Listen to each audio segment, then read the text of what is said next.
buenas tardes a todos. Muchas gracias por la invitación. Estoy muy feliz de estar aquí con ustedes.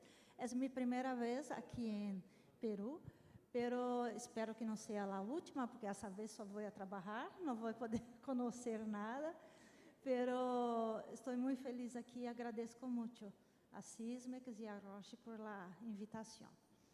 Então, hoje vamos falar de los parâmetros adicionais reticulocitários e também los granulocíticos, que agora temos equipos que podem proporcionar esses parâmetros e que podem ser utilizados por laboratórios com rotinas mais pequenas ou medianas, e está disponível, então, para todos.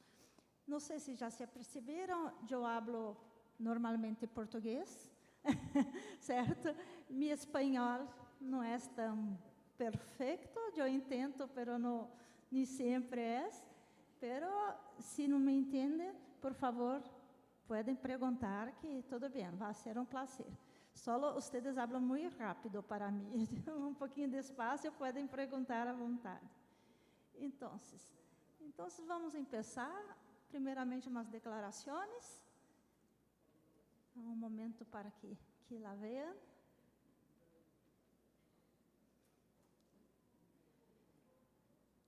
Então, vamos começar falando do hemograma. Hemograma é esse exame que é muito antigo, as pessoas pensam, hemograma é um exame básico, é uma prova básica, qualquer pessoa faz, mas não é assim. Temos muitas novidades, muitos parâmetros que podem ajudar muito no diagnóstico e também no monitoreio das enfermidades. Então, temos muitas novidades, incluso ferramentas que ajudam na produtividade do laboratório. Pero hablando do hemograma, o hemograma é a prova em geral que é mais solicitada em todos os laboratórios. E por que isso ocorre? Porque o hemograma proporciona importantes informações em relação à produção das diferentes linhas celulares, também quanto ao processo proliferativo por el processo de proliferação, de maduração e funcional dessas células, de aquisição de funções dessas células. E então, como temos no hemograma a série roja, a série branca e a série plaquetária, então são muitas informações que são proporcionadas por solo uma prova. Muitas vezes o hemograma não proporciona um diagnóstico, pero leva a chegar a um diagnóstico. E isso é importante, porque vai a direcionar o diagnóstico. Então, como já disse, temos a série roja, e dentro da série roja, muitos parâmetros, também na série branca, muitos parâmetros, também em las plaquetas, alguns parâmetros. Então, por isso que a interpretação do hemograma nem sempre é muito fácil para as pessoas, né? Porque sempre têm que saber ter muito conhecimento. E, además, esses parâmetros habituais do hemograma, agora temos alguns parâmetros que chamamos em Sysmex de parâmetros clínicos avançados, que são parâmetros adicionais com aplicações clínicas e laboratoriais também. Então, são obtenidos através da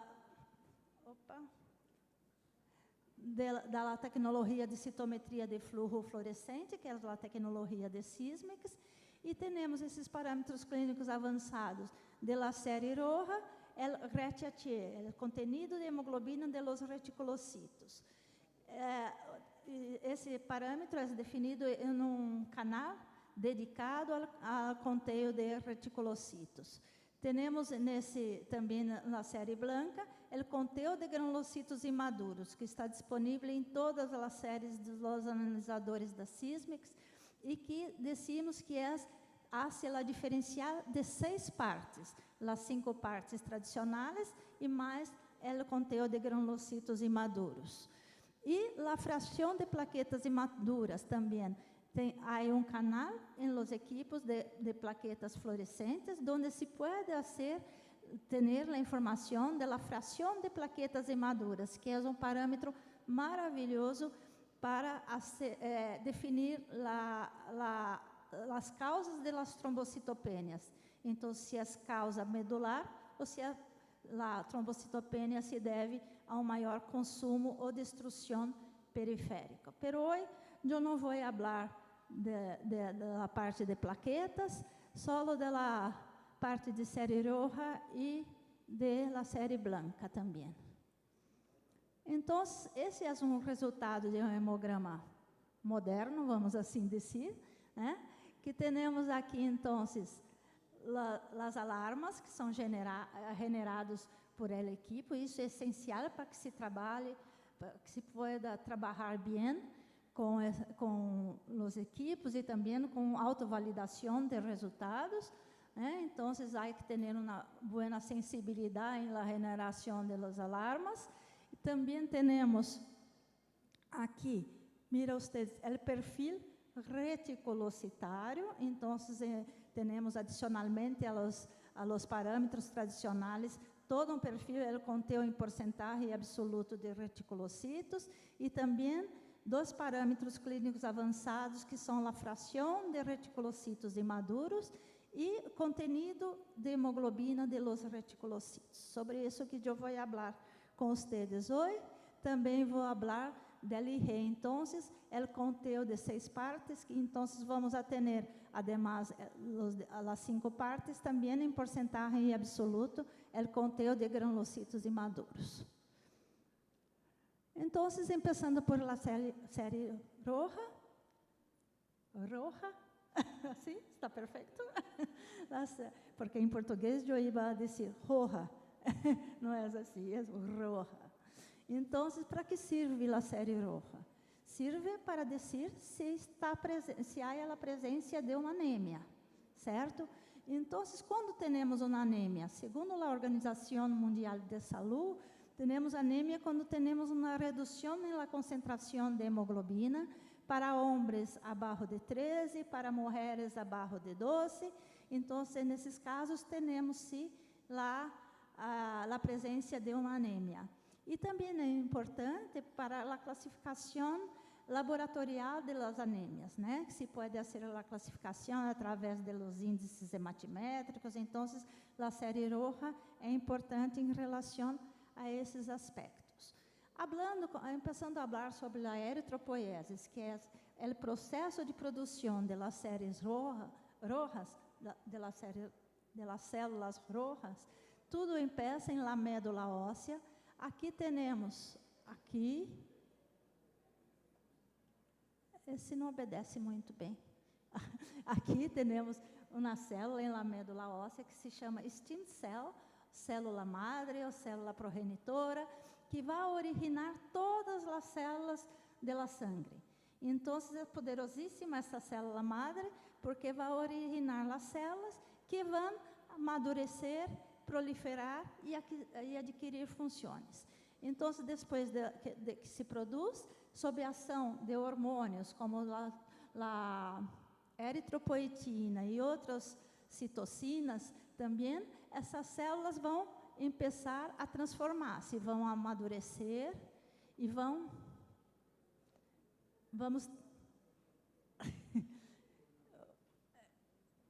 é meio momento.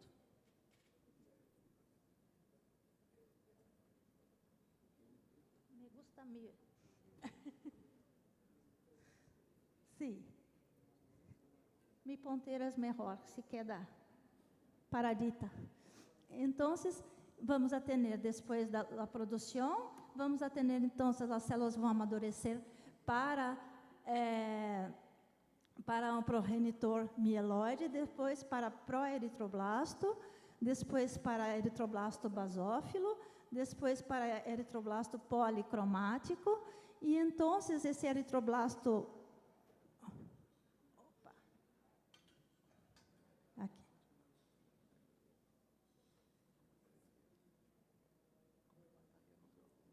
Não vai funcionar. Entendi. Ok, então vamos assim. Então, o eritroblasto ortocromático vai perder seu núcleo, vai haver uma enucleação, Y entonces va a originar los reticulocitos que no tienen núcleo más, pero tienen retículos de ARN. Y después los eritrocitos maduros. Entonces, ¿cómo ocurre? Ocurre tudo aqui, essa parte de amadurecimento, de proliferação, ocorre em la médula óssea, sendo que em la sangre periférica temos uma pequena quantidade de reticulocitos já mais maduros e os eritrocitos já, que são células maduras.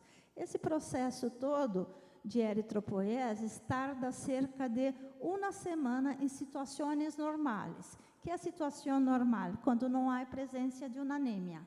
Em situações em que há a presença de anemia, esse processo é acelerado. Então, vai ocorrer de forma muito mais rápida para poder produzir os glóbulos rojos necessários para sanar esta anemia. O tempo de vida é uma coisa importante aqui. O tempo de vida de los reticulocitos em la circulação é de aproximadamente 2 dias. Já de los eritrocitos maduros, 120 dias. Mira, então, esta é a informação importante proporcionada por los reticulocitos, porque é uma informação atualizada.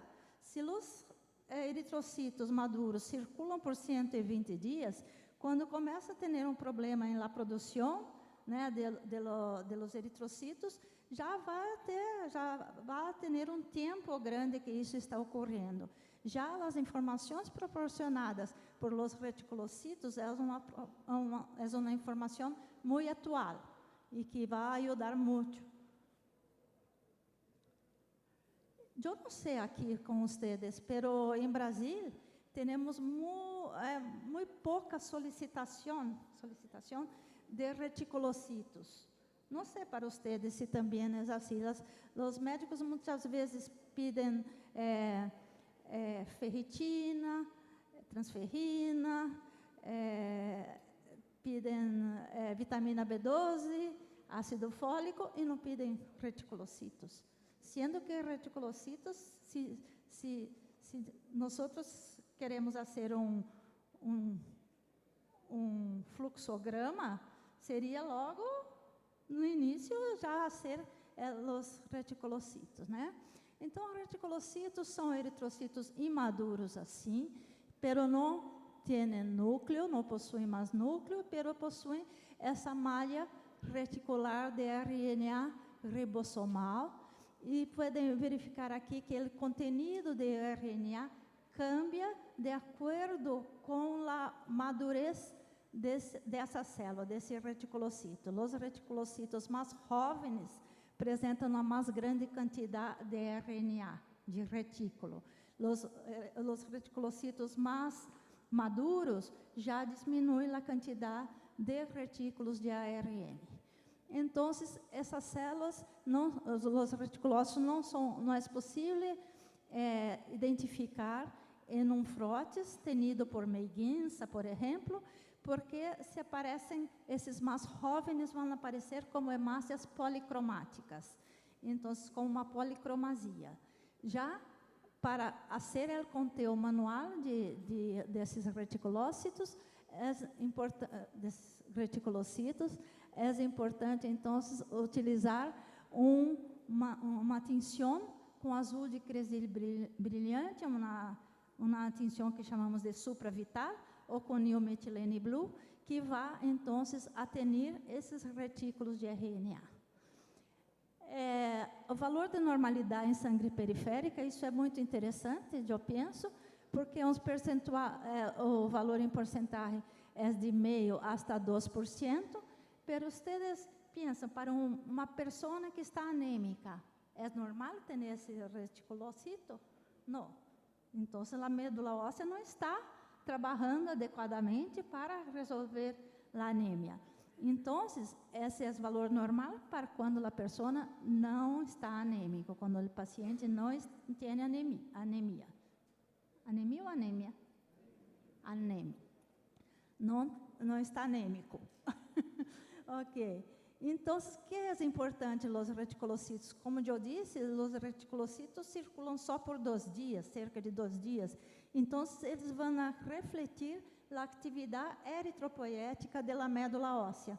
Vão demonstrar como está ocorrendo a eritropoiesis. Então, isso é importante porque isso é proporcionado pela informação do conteúdo de reticulocitos. Tá? Então, parte dos reticulocitos que estão hoje na sangue periférica, há 24 horas atrás estavam na médula óssea. Então, essa informação é uma informação muito atualizada e, dessa maneira, conseguimos dizer se essa anemia é regenerativa, quando temos os reticulocitos aumentados, ou se essa anemia é não regenerativa, né? Quando temos os reticulocitos normais ou diminuídos, em casos de anemia, certo? Então, vamos a ter a informação de como a médula óssea está respondendo à anemia. Aqui, como eu disse, é o recuento manual, então é feito com a tinção, com azul de criseu brilhante, e poderemos ver aqui, miren ustedes, vocês, se vão a ser o conteúdo em frotes, em ela estendido, vocês vão a considerar quantas hemácias nesse campo, vocês vão a contar quantos reticulocitos nesse campo. É difícil, o campo não é homogêneo, né, frotes, e por isso mesmo apresenta um alto coeficiente de variação nos conteúdos manuais de reticulocitos. E aqui poderemos ver por quê. Mira, ustedes, esse é um reticulocito, esse é o reticulocito, todos são, pero têm poucos retículos, já são reticulocitos mais maduros. Então, muitas vezes, quando se está no microscópio fazendo o conteúdo, temos dificuldade em contar esses. Por isso que ocorre esse alto coeficiente de variação em los conteúdos manuais. Já os reticulocitos com maior quantidade de retículos de RNA, então, vão ser visualizados como policromasia em las lâminas tenidas pelo Wright, e são os reticulocitos mais jovens. Essa é uma informação, quando temos reticulocitos mais jovens em la circulação, significa que a médula óssea está acelerando a eritropoiese. Então, em los analisadores de sísmicos, o conteúdo automatizado de reticulócitos é feito por citometria de fluorofluorescente, que utiliza um colorante polimetina, mira aqui, que vai ter os retículos de RNA. E me gusta muito ensinar gráficos para as pessoas, penso que é uma ferramenta muito importante, muito boa. E aqui, no canal de reticulocitos, se utiliza aqui a informação do tamanho da célula e aqui a informação da fluorescência das células. Então, essa fluorescência depende da quantidade de ARN desses reticulocitos. Quanto mais ARN ou RNA, quanto maior quantidade de RNA desses reticulocitos, maior vai ser a fluorescência. Então, temos aqui em azul, os eritrocitos maduros, que não têm retículos de RNA, então não vai ter fluorescência. E já aqui, temos seguindo aqui, os reticulocitos de baixa fluorescência, média fluorescência e alta fluorescência. Então, são os reticulocitos mais jovens, com uma maior quantidade de retículos de RNA.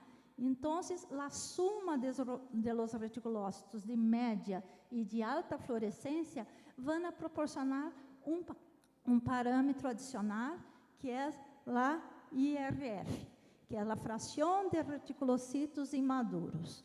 Então, essa é a suma desses reticulocitos mais jovens, e é um importante indicador da recuperação da atividade medular. Se temos, então, um IRF aumentado, isso significa que o processo de eritropoiesis está acelerado e os reticulocitos jovens estão em la circulação.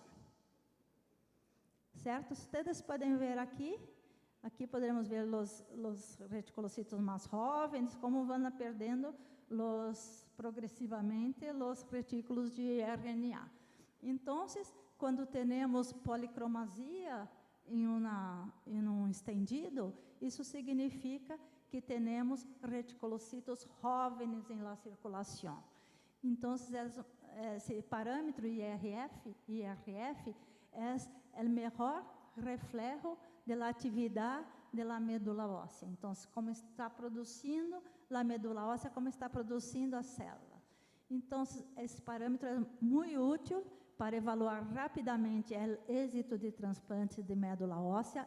É um parâmetro muito precoce, começa a aumentar antes de los neutrófilos absolutos, depois de um transplante de médula óssea. Então, é um parâmetro que precocemente vai avisar que o transplante funcionou.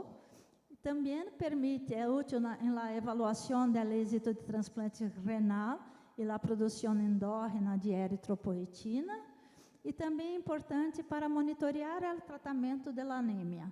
Então, sempre se acompanhando, se sabe se o paciente está com anemia, se sabe que se temos um IRF aumentado, que a médula óssea está produzindo mais. Então, é muito sencillo, muito fácil de fazer a interpretação.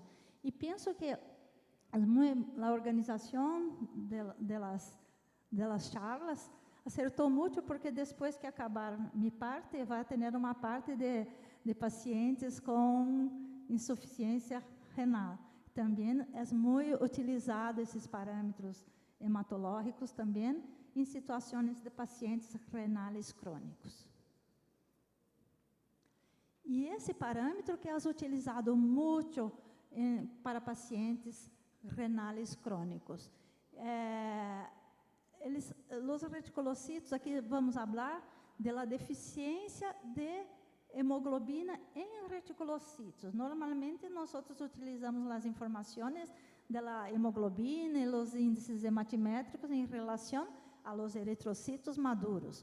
Pero com esse parâmetro RET-AT, vamos ter informação se os reticulocitos estão com deficiência de hemoglobina. E como isso ocorre? Se em seu analisador hematológico vocês têm conteúdo de reticulocitos, já automaticamente vão ter o resultado da fração imadura de reticulocitos e também do contenido de hemoglobina de los reticulocitos.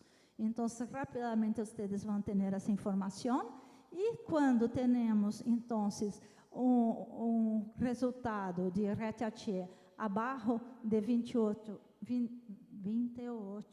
picogramas, já poderemos dizer que esses reticulocitos estão hipocrômicos. Então, se estão hipocrômicos, sinal que está ocorrendo uma deficiência de hierro, e que esse paciente, mesmo que não esteja anêmico, vai tornar-se anêmico, porque a informação é bem precoce, né? Então, a diminuição do contenido de hemoglobina está relacionada com a deficiência de hierro. Então, a RET-AT permite diferenciar se é uma anemia ferroprivas de uma anemia de enfermidade crônica. Então, é um parâmetro importante para a avaliação precoce da eritropoiesis com restrição de hierro. Como eu disse, as pessoas se volvem deficientes antes de quedar-se anêmicos, e é quando temos, então, a anemia ferropriva, quando temos a deficiência absoluta de los estoques de hierro e de hierro. Já a anemia de enfermidade crônica ocorre em pacientes com enfermidades infecciosas, crônicas, inflamatórias ou neoplásicas, e nessa situação temos a deficiência funcional de hierro. O que significa isso? Que as quantidades de hierro estão normais, algumas vezes aumentadas, pero esse hierro não está sendo mobilizado com a rapidez necessária para a produção da hemoglobina em la médula óssea. Então, nessas situações, sabemos então que vamos a ter os estoques normais de hierro portanto, é necessário essa informação para que o médico sepa como vai ser o tratamento, porque dessa maneira, nessas situações, de nada adianta o tratamento com hierro, sim? Então, é importante, uma informação muito importante. Aqui é um estudo que foi publicado há um tempo e que, como vocês já sabem como interpretar as gráficas, mira vocês, era um ninho aqui que estava sem tratamento e tinha aqui, mira, aqui é tamanho. Então, os eritrocitos estavam microcíticos, estavam pequenos. E pequena quantidade de reticulocitos, só os reticulocitos mais maduros. Depois do tratamento, então, vemos que antes mesmo de los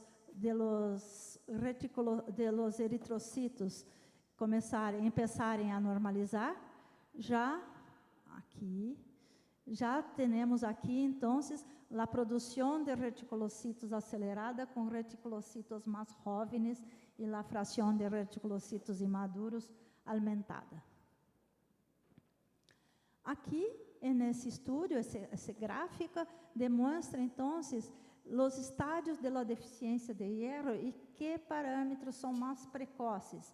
Entre aqui, falando de parâmetros celulares, aqui, mas também de marcadores bioquímicos. E a prova mais precoce para identificar a deficiência de hierro é a ferritina sérica, que vai estar diminuída. Pero aqui, a seguir, já temos o contenido de hemoglobina de los reticulocitos. Então, também é bem precoce e antecede a todas essas outras provas. E a ferritina, temos uma situação que sempre deve ser levada em consideração, que é quando temos um processo infeccioso concomitante ou inflamatório agudo. Então, vamos a ter, nessas situações, poderemos ter uma interferência no resultado de ferritina. Então, a ferritina pode estar normal, mesmo não estando, em realidade. E o RET-AT não sofre essa interferência. Então, é um parâmetro que, em pouco tempo, com o resultado do hemograma, já vamos a ter esse parâmetro e que já pode ajudar na detecção da eritropoiese deficiente de hierro. Então, resumindo, o conteo absoluto de los reticulocitos proporciona a avaliação da produção da médula óssea e da resposta à terapia. A IRF proporciona a avaliação em tempo quase real da atividade da médula óssea, especialmente útil para informação precoce do êxito de transplante. E o contenido de hemoglobina de los reticulocitos, o RET-AT, pode permitir a detecção da eritropoiesis com restrição de hierro, mesmo quando as outras provas de hierro estão normais ou equivocadas. E aqui temos um caso que penso que é interessante para vocês verem. Temos aqui a série roja, temos as alarmas de anemia, o equipo generou esses alarmas de anisocitoses, microcitoses, reticulocitoses, e esses alarmas, que eu costumo chamar alarmas do fabricante, que vêm com o equipo, que são alarmas que está sugerindo, de sospecha, não é um alarme descendo. Então, vem com uma interrogação, deficiência de hierro, fragmentos, está assim. E aqui temos a série branca, alarmas de monocitose, linfocitos atípicos, o conteo de plaquetas estava normal, pero temos aqui uma alarma de distribuição anormal de plaquetas e um asterisco ao lado do conteo.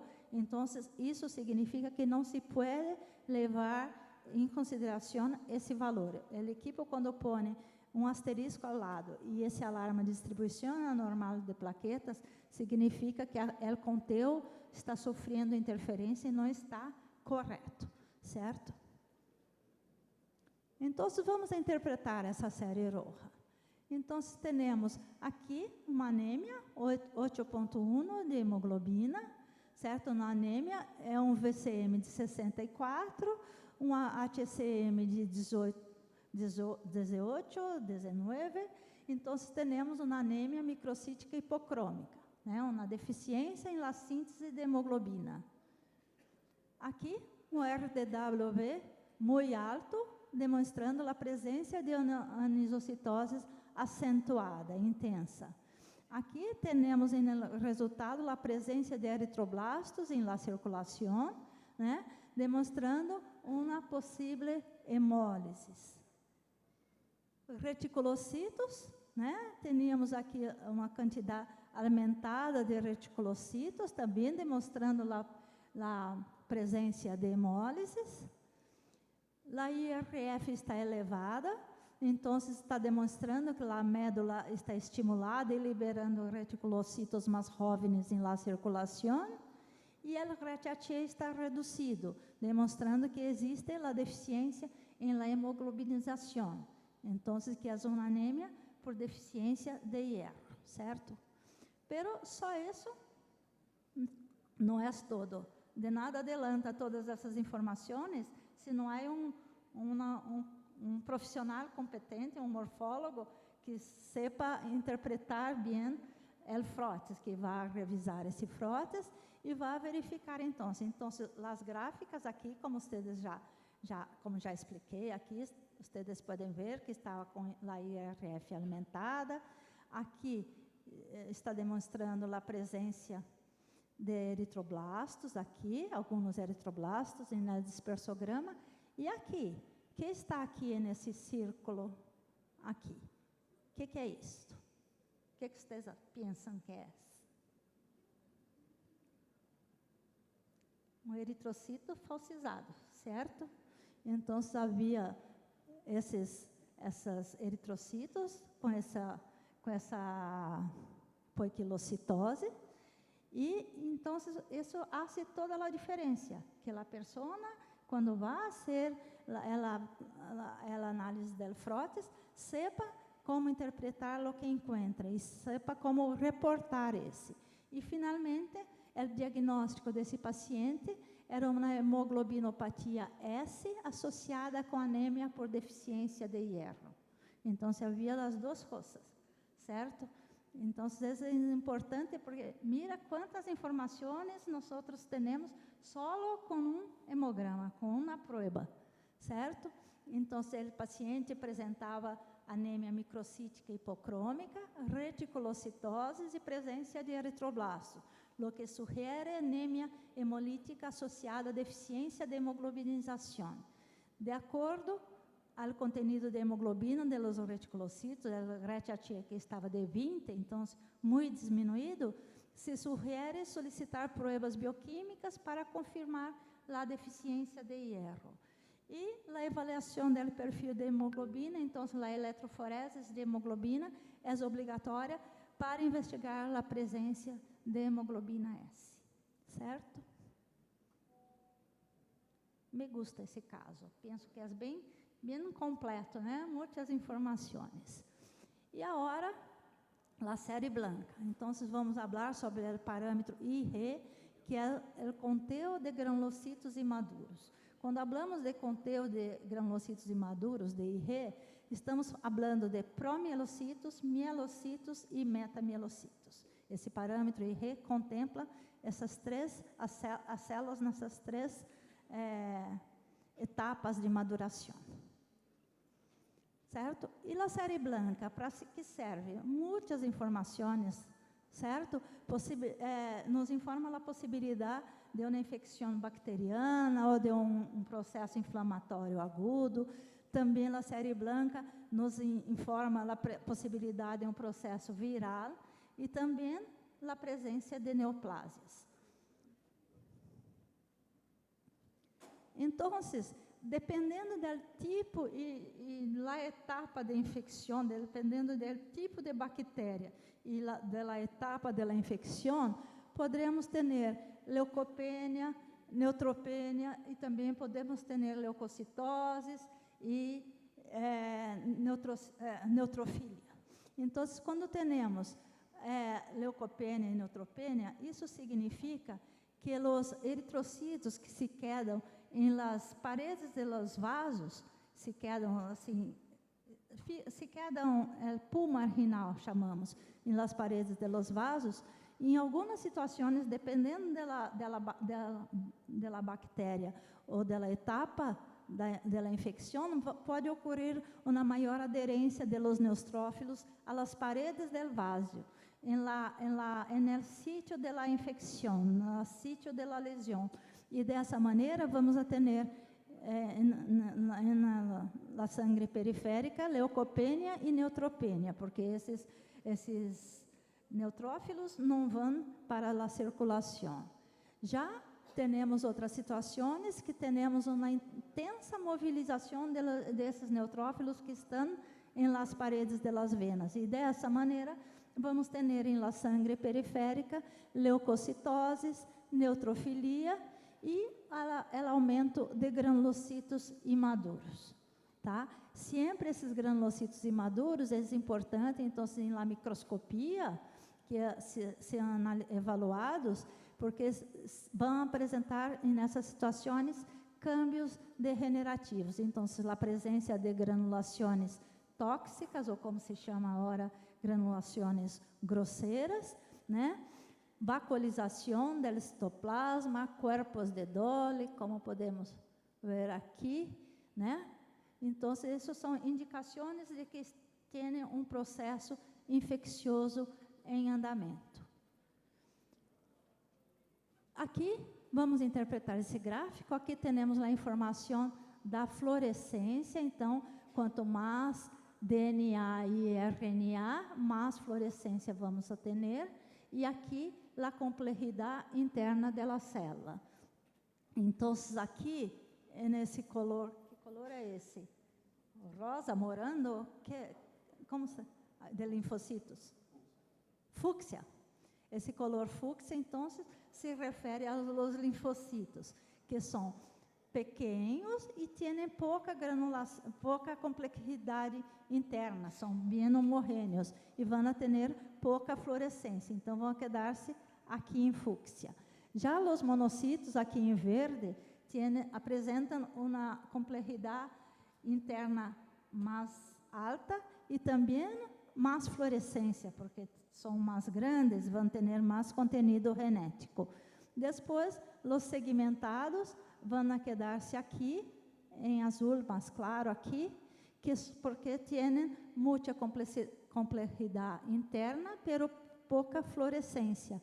E já os granulocitos imaduros vão aparecer aqui. Podemos ver em azul aqui. Então, essa população se refere a los promielocitos, mielocitos e metamielocitos, que têm mais material genético e vão, então, a produzir mais fluorescência. E com isso, poderemos verificar essa situação em los casos que há uma desviação à esquerda. Então, células granulocíticas imaduras em la sangre periférica. Então, o que fazer quando temos um resultado de IgE aumentado? Então, é obrigatória a revisão de frotes, fazer a identificação e quantificação das células imaduras, então, separando os promielocitos de los mielocitos, de los metamielocitos, de las bandas, né? Dessa maneira, então, é importante fazer o conteúdo adequado da série, do conteúdo diferenciado de leucocitos e observar também as alterações degenerativas em los leucocitos. Agora, todos os casos são que, quando se encontra, por exemplo, um IgE, pode ser um mielocito, um metamielocito. Isso é importante? O que pensam vocês se não temos leucocitose, se não temos neutrofilia, se não temos nenhuma outra alteração? Só a presença de um mielocito na circulação. É importante reportar isso? Né? Sabemos que clinicamente não vai ter uma informação importante. É claro que é importante, não é normal ter granulocitos imaduros em la circulação, mas em algumas situações se encontra então o conteúdo de milhares de células, então significa que a aplicação clínica dessa informação não é necessária. Então, foi definido um valor de corte para definir se é necessário hacer el frotes e hacer el conteo manual ou não, se pode fazer a liberação desse resultado sem el conteo manual. Então, é importante, a recomendação é que cada laboratório deve estabelecer seu próprio valor de corte de IRE como indicativo da necessidade de revisão de frotes e de conteo manual diferenciado. Certo? É importante. A grande maioria dos laboratórios, incluso esses estúdios aqui que poderemos ver aqui, utilizam o valor de 3%. Muitos laboratórios que trabalham bem utilizam o valor de 3% de IRE como um corte. Por em cima de 3% é obrigatório fazer o conteo diferencial manual, separar os promielocitos de mielocitos de metamielocitos. Pero abaixo de 3%, se não há nenhum alarma, se não há neutrofilia, se não há leucocitose, então que não é necessário fazer el frotes. Cada laboratório deve definir seu próprio valor.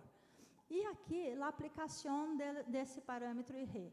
Então, muito utilizado em sepsis, infecções bacterianas, inflamações agudas, câncer, em situações de enfermidades mieloproliferativas, tratamento com esteroides também, temos uma grande produção e liberação de células jovens para a circulação. Embarazo é uma situação fisiológica onde poderemos ter um aumento desses granulocitos imaduros, também trauma e cirúrgias. E por que eu estou falando de promielocitos, mielocitos e metamielocitos e não hablo de bandas? Né? As bandas, muitas vezes, os médicos questionam como não há bandas, como não encontraram nenhuma banda, a banda é importante, mas esse parâmetro não contempla bandas justamente por la grande dificuldade em la identificação das bandas. Miram vocês aqui, ó, aqui. Essa é uma banda? O que pensam vocês? Esse de cima aqui. Esses aqui são bandas? Parecem. Esse outro aqui é uma banda? Esse aqui já não se pode dizer que esse é uma banda, porque está doblado o núcleo. Pode haver um filamento por debaixo.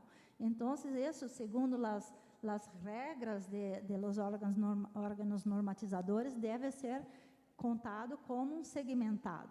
Então, isso é muito difícil. Se eu hago um conteo de diferencial manual e vocês fazem outro conteo manual, vocês vão verificar uma grande variação em los conteos.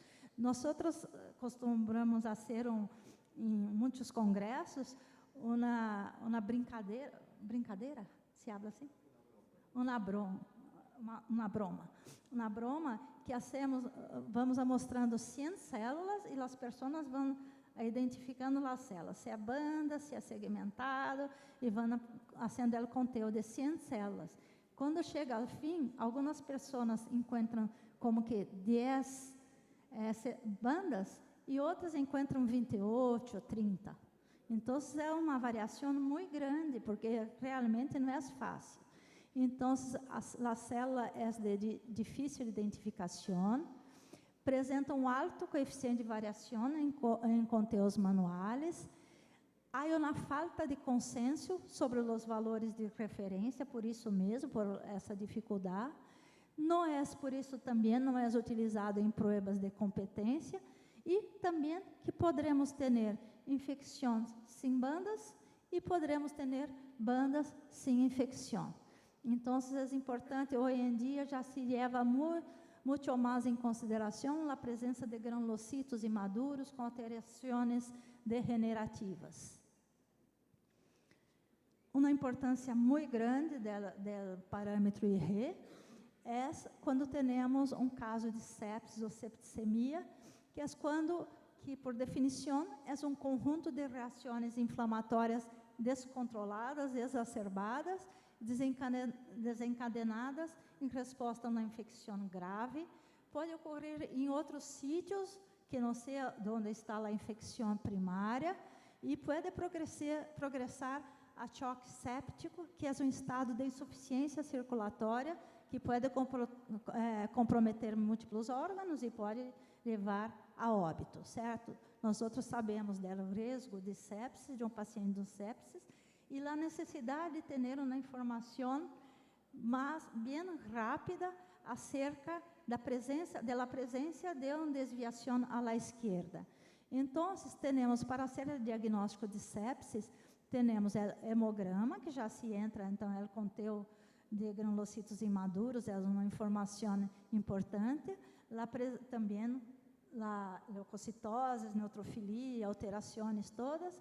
Também as dosificações bioquímicas de lactato, procalcitonina, proteína C reativa, e o método Gold Standard, que é o hemocultivo. Pero sabemos que esses exames, essas provas vão tardar um pouco mais. Aqui, com o hemograma, com a IG, em menos de 1 minuto, vocês já vão ter o resultado demonstrando a presença de desviação à esquerda. Aquela situação em que o médico se queda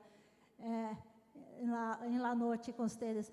Como está? Há desviação à esquerda? Então, é importante que nessas situações já rapidamente se pode proporcionar essa informação.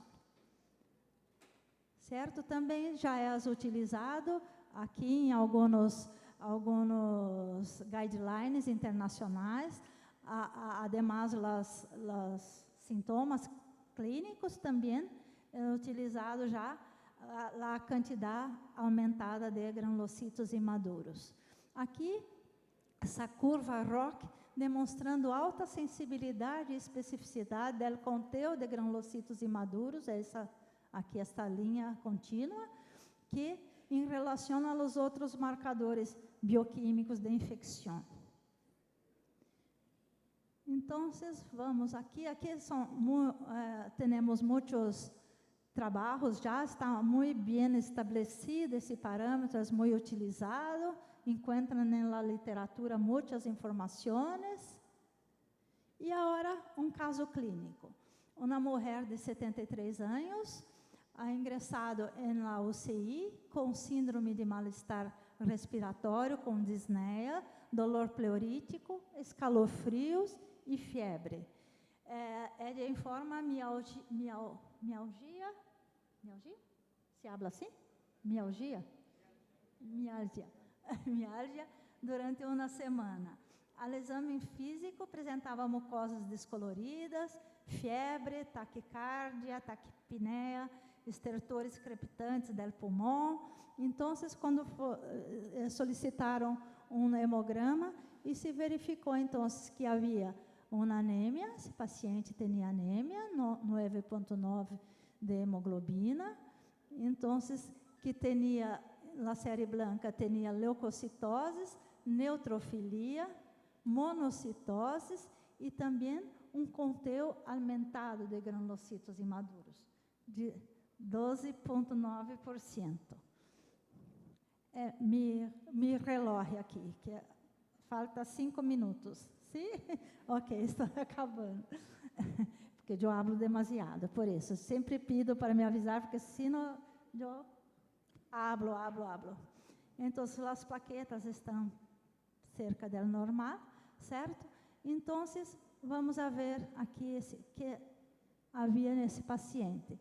A microscopia, então, aqui esse dispersograma, então, demonstrando uma grande quantidade mesmo de granulocitos imaduros, aqui, 12,9%. Então, na microscopia, estas células com granulações grosseiras, então, células mais imaduras, e também aqui o conteúdo diferencial manual em comparação com o conteúdo automatizado. Vemos que ele contou IG de 12,9 e aqui contaram 6 mais 5, 11, 12. Então, está muito bueno, 8 bandas. Então, temos aqui o conteúdo manual e aqui o conteúdo automatizado de IG. Então, esse paciente, se acordam que tinha anemia, 9,9 de hemoglobina, reticulocitos normais, IRF alto, apresentava leucocitose moderada, neutrofilia absoluta e realto por cima de 10% e não havia blastos. Então, a pergunta é uma condição neoplásica ou é uma condição reativa? Então, já podemos dizer que aqui temos IgE alto sem blastos. Então, possivelmente é uma situação reativa. E se é sepsis, isso o diagnóstico vai ser através do hemocultivo, pero é uma situação sim que dependendo dos sintomas pode ser sepsis. Então, o diagnóstico desse caso foi sepsis grave e síndrome de dificuldade respiratória aguda causado por Legionella pneumófila. E esse diagnóstico aqui rapidamente pode ser feito porque se conseguiu através da série branca, do recuento de leucocitos e granulocitos imaduros, reconhecer de forma precoce a sepsis e foi a clave de êxito para o tratamento. Então, as vantagens do recuento automatizado de granulocitos, então, diferenciado de 6 partes, já está disponível em todos os analisadores de Sysmex, sem necessidade de licenças, é exato e preciso, temos velocidade na resposta, otimiza o fluxo da rotina, sem reativos e tempos adicionais. E, em conclusão, a tecnologia atual proporciona ferramentas importantes em los aspectos do laboratório, então temos rotinas mais otimizadas, mais rápidas, mais precisas, e também no aspecto clínico, então diagnóstico temprano, tratamento adequado e monitoreado, benefícios no processo do hemograma e ahorros para os clientes. Então, era isso que eu tinha para falar. Muitas graças por la atenção. Mira quantas pessoas. Sim. Então, muitas graças. Alguma pergunta, por favor? Há tempo para pergunta? Não, não há tempo. Se querem, eu espero lá fora. Depois vocês. Ok?